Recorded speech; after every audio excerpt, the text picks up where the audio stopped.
అందుకే ఈటెల రాజేందర్ గారికి నేను సూచన చేస్తున్నా, సబర్మతి రివర్ ఫ్రంట్ నరేంద్ర మోడీ గారు గుజరాత్లో కట్టుకున్నారు. 64,000 కుటుంబాలను తరలించిండు. అందులో 16,000 మందికే నష్టపరిహారం ఇచ్చిండు. నరేంద్ర మోడీ గారు గుజరాత్ను బాగు చేసుకోవడానికి సబర్మతి రివర్ ఫ్రంట్ కడితే ఈటెల రాజేందర్ గారు సపోర్ట్ కొడుతున్నారు. మా మోడీ గారు చూడండి గుజరాత్ మోడల్ ఎట్లా డెవలప్ చేసిండని.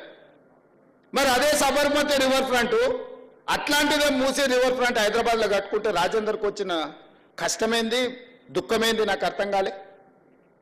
రండి రాజేందర్ గారు, గత ప్రభుత్వంలో జీవోలు ఇచ్చారు. 2019లో మూసీలో ఉన్న ఆక్రమణలు తొలగించాలని జీవో ఇచ్చారు. మీరు అప్పుడు మంత్రే కదా, మీరు ఆ ప్రభుత్వంలో మంత్రే కదా.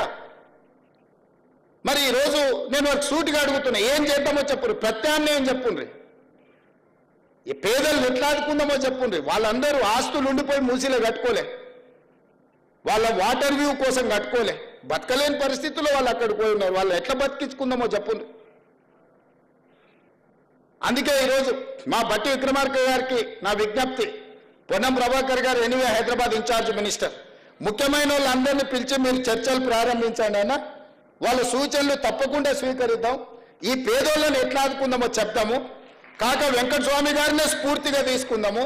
హైదరాబాదు నగరానికి వలస వచ్చి ఉద్యోగ ఉపాధి దొరక్క మూసీలో కలుషితమైన వాతావరణంలో బ్రతుకుతున్న వాళ్లకు ఒక మంచి జీవితానికి, వాళ్ళకు ఒక మంచి వసతులు కల్పించడానికి అవసరమైన ప్రణాళికలు మీరు సిద్ధం చేయండి. ఈ ప్రభుత్వం అది అమలు చేస్తుంది. వాళ్ళు దోపిడీ చేసిన దాంట్లో ఒక 10% పెడితే వీళ్ళ జీవితాలు బాగుపడతాయి. 1,500 కోట్లు ఇవ్వాలి వాళ్ళ బ్యాంకులు ఉన్నాయి, టీఆర్ఎస్ పార్టీ బ్యాంకులు. ఒక 500 కోట్లు ఇయ్యరే, అందరికీ ఇంత తలాయిని వంచి పెడదాము. 1000 ఎకరాలు గజ్వేల్లో ఫామ్ హౌస్ ఉంది. 1000 ఎకరాలలో ఒక 500 ఎకరాలు అందరికీ ఇందిరమ్మ ఇల్లు కట్టిస్తా. అందులో నేను ఇల్లు కట్టించే బాధ్యత నాది. భూదానం నువ్వు చేయి చంద్రశేఖరరావు. పోనీ కేటీఆర్ నీకు 50 ఎకరాలు ఉంది జన్వాడల, ఓ 25 ఎకరాలు ఒక పక్కకి మంచిగా 10 అంతస్తులలో అందరికీ ఇందిరమ్మ ఇల్లు కట్టిస్తే ప్రభుత్వం నుంచి సొమ్ము పెట్టి. ఇవన్నీ మీరు దోసుకుంటూ వచ్చినాయి కదా, మీ తాత సంపాదించిన ఆస్తా కాదు కదా, మీ తాత ఇచ్చింది కాదు కదా. మీరు అందరూ 2009 కంటే ముందు ఏం లేదు, 2009 ఎన్నికలలో ఎలక్షన్ అఫిడవిట్ పెట్టారు కదా. 2005లో హరీష్ రావు ఎలక్షన్ అఫిడవిట్ ఉంది, 2004లో కేసీఆర్ అఫిడవిట్ ఉంది ఎలక్షన్ది. అక్కడి నుంచి వరుసగా తీసుకుంటుంటాం. మీ ఆస్తులు ఎట్లా పెరిగినాయో తెలుస్తాయి. మీ టీవీలు ఎట్లా వచ్చినాయి, పేపర్లు ఎట్లా వచ్చినాయి, ఆస్తులు ఎట్లా వచ్చినాయి, ఫామ్ హౌస్లు ఎట్లా వచ్చినాయి, పార్టీ ఆఫీసులు ఎట్లా వచ్చినాయి, ఇవన్నీ 1,000 కోట్ల రూపాయల పెట్టుబడులు ఎట్లా వచ్చినాయి. తెలంగాణ ఉద్యమంలో పిల్లలందరూ చచ్చిపోతుంటే, ఆస్తులన్నీ కోల్పోతుంటే, మీ ఆస్తులు మాత్రం గుట్టలో పేరుకపోయినాయి.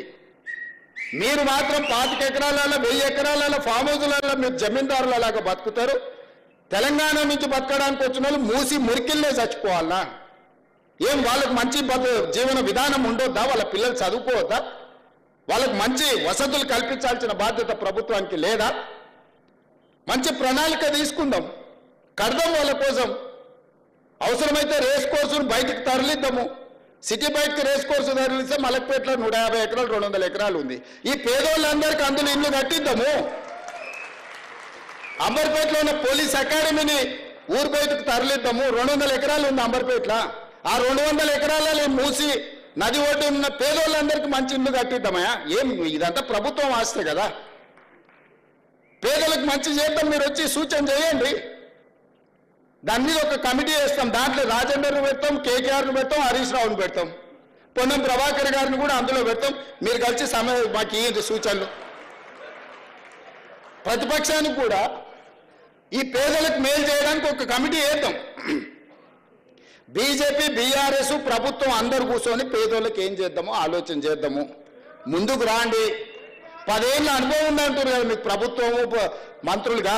మీ అనుభవం పేదోళ్ళ కోసం పెట్టుర్రు, మీ ఆస్తులు ఇవ్వకపోయినా సరే.